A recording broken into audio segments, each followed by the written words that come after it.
You have about 5 minutes. Wonderful. Can I get a thumbs up to make sure I'm coming through clear? There it is. Perfect. All right, I'm going to share my screen.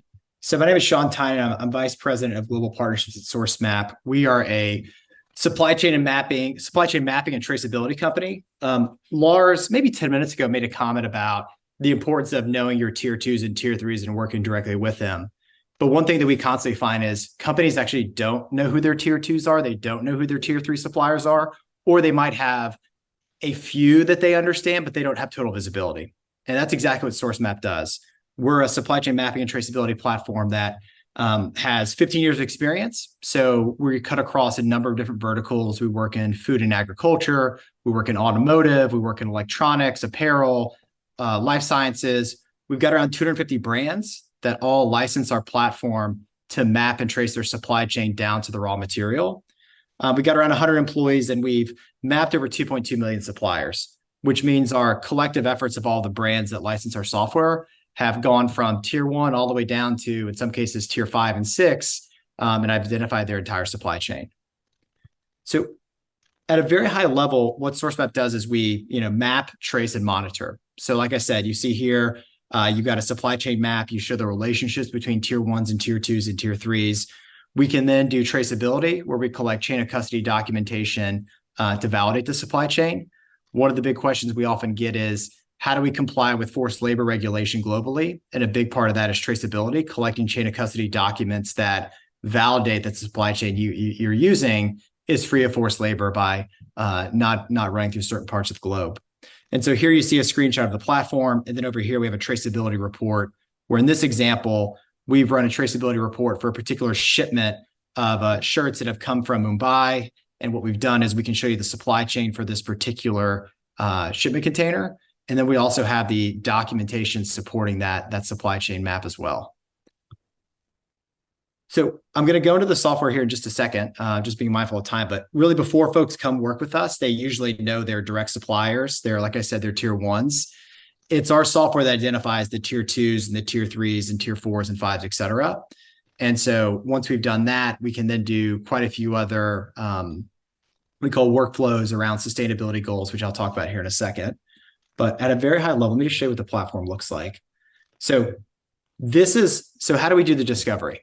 So you as a company register your tier 1s on our platform, they create an account. And so here's an example for an automotive example, where the company has filled in its particular name, its address, what do they do? So this is a production company. So this is where they essentially register, create an account. And then we're asking for LEI or GLN or DUNS number because we want to validate the data. And then here at the bottom, they upload their upstream suppliers. So tier 1 tells us who tier 2 is, 2 tells us 3, 3 tells us 4. And then the aggregation of all that data collection results in a supply chain map like here. And so here's an example of a device manufacturer. You see right here, this is the company. You see the tier 1s here. If I click on a tier 1, it's going to show me specific information about it. It's going to also show me the relationship it has with its tier 2s and 3s and 4s and 5s. And to Lars's point earlier, you can't begin to mitigate and understand the risk of your supply chain if you don't actually know where your suppliers are. And so a big use case for Sourcemap is getting a sense of supplier concentration. So for example, this supplier here feeds this tier 1 and this tier 1. So oftentimes our customers realize that they've got some bottlenecks and a lot of concentration upstream where they didn't realize it was. The last thing I'll show before I turn it off, because I know I've only got a minute left, is once you map your supply chain with Sourcemap, we can then do forced labor due diligence workflows. So we can collect chain of custody. We can do risk heat maps. So we can overlay risk level data to show where your risks are. We can do supplier watch list monitoring, where we screen all of your suppliers, direct and indirect, against a global data set of 50,000 entities that have been flagged. We can do scope 3, GHG. We can help you comply with EU deforestation. We can administer environmental SAQs. A lot of our customers are worried about environmental protection and biodiversity impact. We can do SAQs there.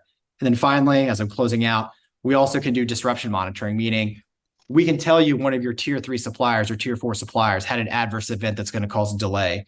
We can administer business continuity SAQs directly to your suppliers, tier 1 through tier 2 and 3, to understand their business continuity plans. Then we can also benchmark your suppliers against others to understand which ones have the most risk. And with that, I think my 5 minutes is up. Sean, really fantastic. Thank you very much. Interesting, and I see the supply chain map there. It's also already addressing a lot of the issues that a lot of both countries and companies are concerned about these days. Deforestation, environmental issues like CBAM, other issues, and these are, of course, issues that are up and coming. So thank you very much. Very interesting. And the traceability, the visibility, the predictability that we talked about, again, is coming through here. Thank you.